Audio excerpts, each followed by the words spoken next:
जय भीम साथियों, आप सभी का स्वागत है हमारे यूट्यूब चैनल में।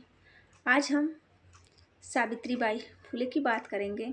ये वो कौन थी? आप हमेशा विदेशी महिलाओं की ही बात क्यों करते हैं? कभी अमेरिका की महिलाओं की बात, कभी फ्रांस की, कभी जर्मनी की, कभी ग्रीस की। आप हमेशा विदेशी महिलाओं की ही चर्चा करते हैं। क्या हमारे भारत देश में ऐसी महिला नहीं थी? जी हाँ, हमारे देश में भी, हमारे भारत में भी महिलाओं की बहुत उपलब्धियां हैं, जिनमें एक हैं सावित्री बाई फुले। ये वीडियो मैंने 3 जनवरी के लिए विशेष करके संभाल करके रखा था और आज मेरा वीडियो आ चुका है।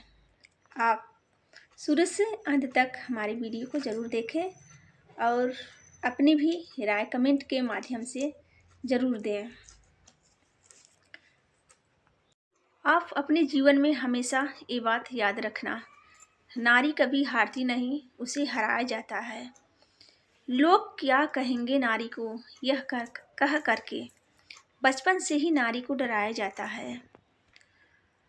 आज आप स्कूल में पहुंचते हैं तो good morning sir, good morning ma'am कहते हैं, लेकिन आज मैं जिनके बारे में बात करने जा रही हूँ, अगर वो नहीं होती तो शायद आप अपने स्कूलों में सिर्फ गुड मॉर्निंग सर ही कहते हैं, गुड मॉर्निंग मैम नहीं कहते हैं।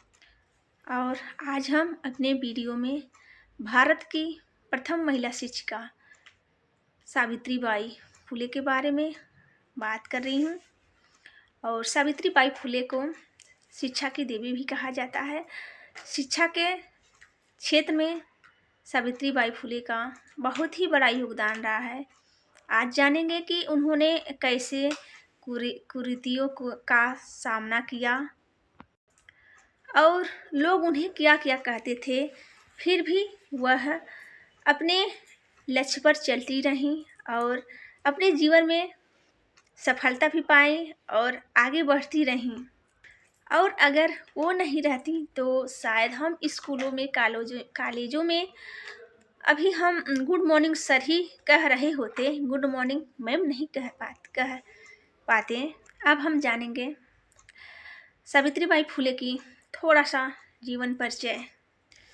सन 1831 में जनवरी का महीना था, 3 तारीख था और इसी दिन सावित्री बाई फुले का जन्म हुआ। पिता का नाम खंडोजी और माता का नाम लक्ष्मीबाई।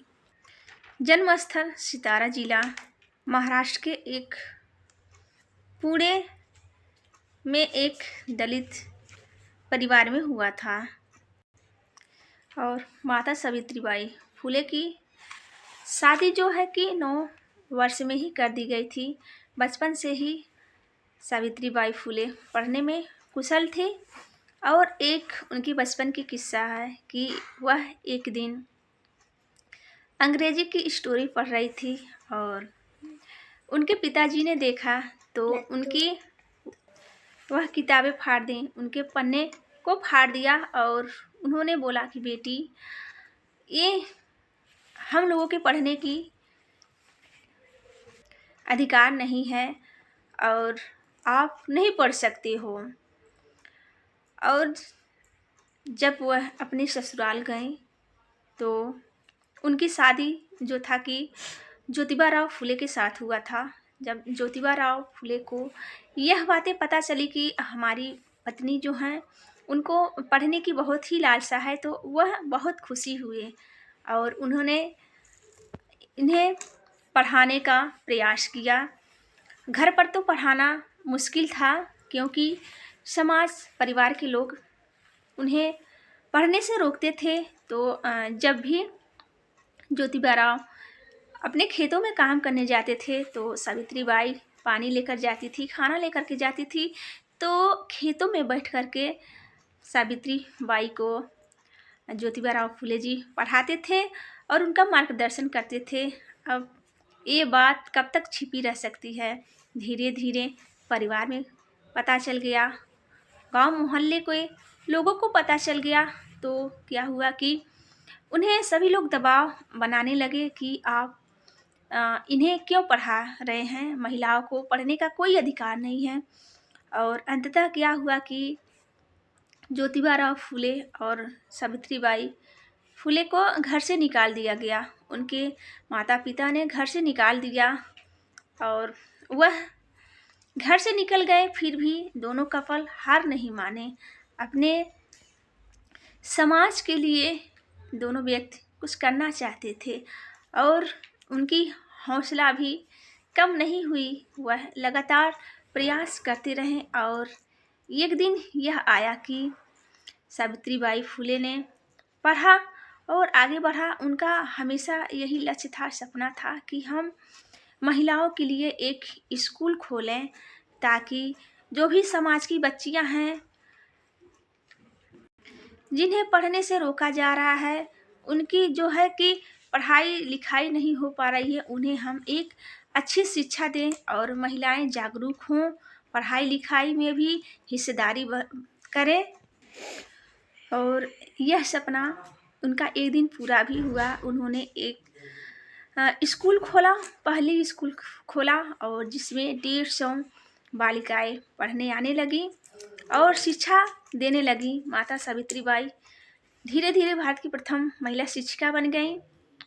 आज उन्हें प्रथम महिला शिक्षिका कहा जाता है और वह पढ़ाने के लिए स्कूल में जाती रहीं, लेकिन जाते वक्त रास्ते में उन्हें बहुत ही कठिनाइयों का सामना करना पड़ता था। लोग उन्हें तरह तरह की बातें सुनाते थे, गालियाँ देते थे। रास्ते में जाते वक्त उनके ऊपर धूल, मिट्टी, कीचड़ फेंका जाता था, फिर भी वह हार नहीं माने। ये बातें अपने पति को सुनाती हैं तो ज्योतिबा फूले ने कहा कि ऐसी बात है कि आप 2 साड़ियाँ ले लीजिए। रास्ते में जाती हैं तो एक साड़ी तो आपका गंदा हो जाता है, लोग कीचड़, धूल, मिट्टी फेंक करके गंदा कर देते हैं। अगर 2 साड़ी रहेगी तो जो ये गंदा हो गया है वहाँ पर स्कूल में जा कर के आप चेंज कर लीजिएगा।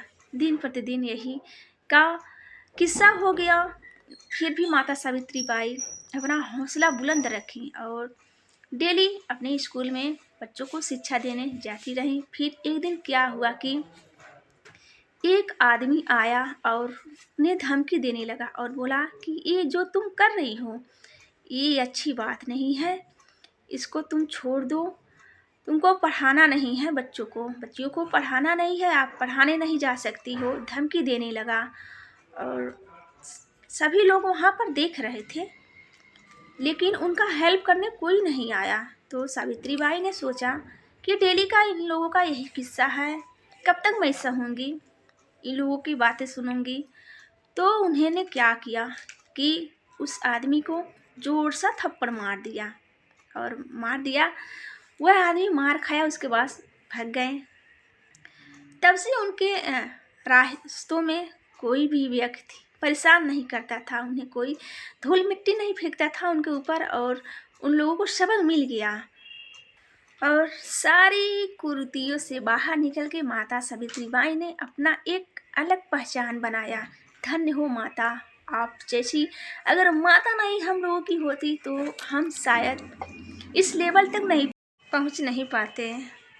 और आज इस शुभ अवसर 3 जनवरी की आपकी जयंती पर हम आपके चरणों में कोटि कोटि नमन करते हैं, आपको सादर प्रणाम करते हैं। ये वीडियो हमारा कैसा लगा आप कमेंट में ज़रूर बताएं और अपने सहपाठियों के साथ हमारा वीडियो ज़रूर शेयर करें। वीडियो शुरू से अंत तक देखने के लिए बहुत बहुत धन्यवाद।